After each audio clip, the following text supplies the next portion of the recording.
Hari ini kita akan belajar bersama-sama untuk mata pelajaran tematik kelas 2.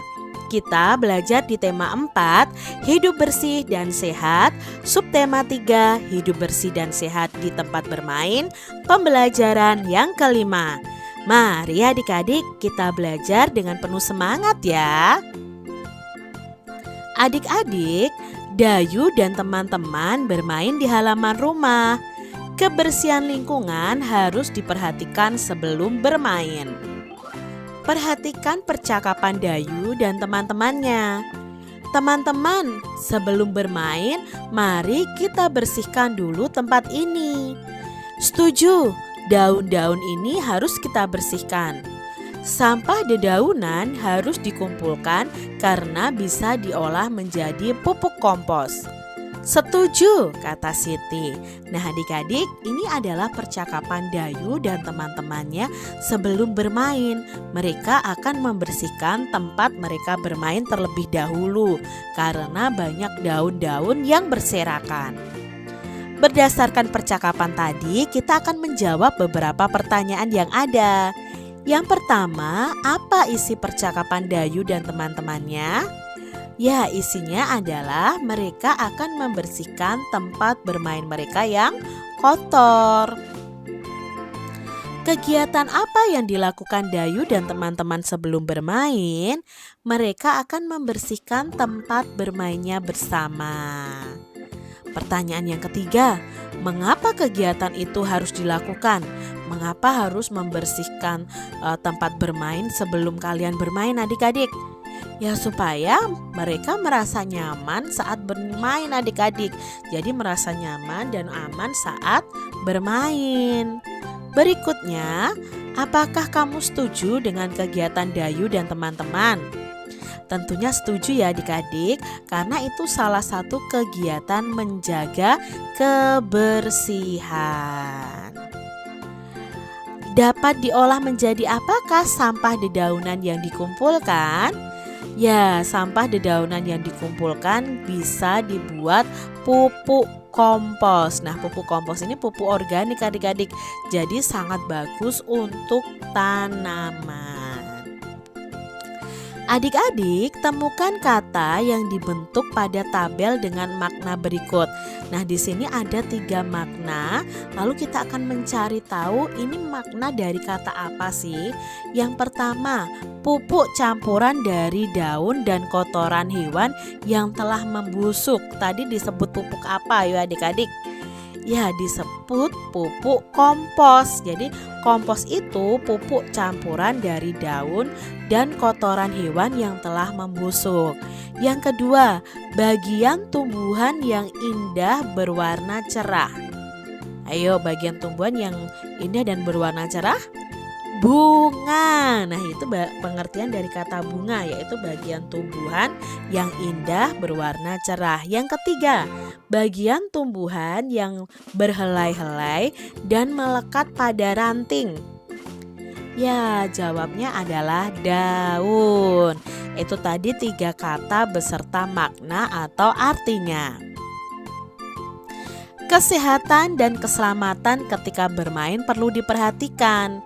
Kebersihan lingkungan wajib diperhatikan sebelum bermain. Jika ada sampah dan kotoran hewan harus dibersihkan terlebih dahulu. Kotoran hewan jika terinjak dapat membuat kaki kita gatal adik-adik. Kaki yang gatal akan membuat kegiatan kita terganggu. Keselamatan dalam bermain itu juga harus diperhatikan. Jika ada benda tumpul atau benda tajam harus segera disingkirkan. Misalnya saja nih adik-adik, ada duri atau potongan kayu yang tajam. Karena apa? Duri dan potongan kayu yang tajam bisa melukai kaki kita. Kalau melukai kaki kita, maka kegiatan bermain pun akan terganggu. Oleh sebab itu, kesehatan dan keselamatan bermain harus selalu diperhatikan. Nah, perhatikan gambar Dayu dan teman-temannya sedang bergotong royong membersihkan tempat bermain mereka. Mereka mengumpulkan ranting-ranting, lalu daun-daun yang berserakan mereka sapu, mereka buang ke tempat sampah. Nah, cara menjaga kebersihan lingkungan sebelum bermain. Di sini Kak Citra menyebutkan ada 3 cara. Kalian bisa tambahkan ya. Yang pertama, menyapu tempat bermain, membuang sampah ke tempat sampah, membersihkan genangan air di tempat bermain, membuang benda-benda tajam atau benda-benda tumpul yang bisa melukai tubuh kita. Nah, itu juga bisa kalian tambahkan. Coba adik-adik buat 5 saja cara menjaga kebersihan lingkungan sebelum bermain. Bermain akan aman jika lingkungan bersih. Sebelum bermain, kita harus melenturkan tubuh terlebih dahulu. Tentu kamu masih ingat cara melenturkan tubuh. Melenturkan tubuh dapat dikembangkan dalam bentuk permainan. Misalnya permainan mengoper bola beruntun dari belakang ke depan. Kalau pada pembelajaran sebelumnya itu mengoper bolanya dari depan ke belakang. Sekarang mengoper bolanya dari belakang ke depan adik-adik. Nah, cara bermainnya bagaimana? Cara bermainnya seperti ini. Buatlah 2 regu berbaris berbanjar saling berhadapan. Setiap regu minimal beranggotakan 4 siswa. Sikap awal setiap regu berdiri menggunakan lututnya. Jadi seperti ini adik-adik berdirinya. Operlah bola kepada teman yang ada di depanmu. Jadi dari belakang dioper ke depan. Peganglah bola operan teman di belakangmu. Caranya liukkan badan ke samping ke arah datangnya bola. Jadi kalian bisa meliukkan badan kalian ke samping untuk menerima operan bola dari teman kalian. Kelompok tercepat mengoper bola sampai ke teman yang paling depan adalah pemenangnya. Jadi kalian berlomba nih adik-adik. Diperlukan kerjasama ya dalam permainan ini. Permainan mengoper bola secara beruntun membutuhkan kerjasama yang baik. Kerjasama yang baik merupakan wujud dari persatuan. Tahukah kamu sikap yang harus dimiliki agar terwujud persatuan yang baik ketika bermain?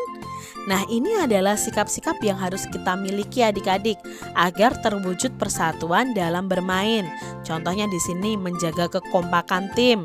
Mau menerima kekalahan dengan lapang dada, tidak bersikap mau menang sendiri, gemar menolong teman yang kesulitan saat bermain, jujur dan tidak curang ketika bermain, mau berbagi dengan teman saat bermain. Nah, ini sikap yang harus kita miliki agar terwujud persatuan dalam bermain. Kalian harus terapkan ya sikap ini dalam kehidupan kalian sehari-hari.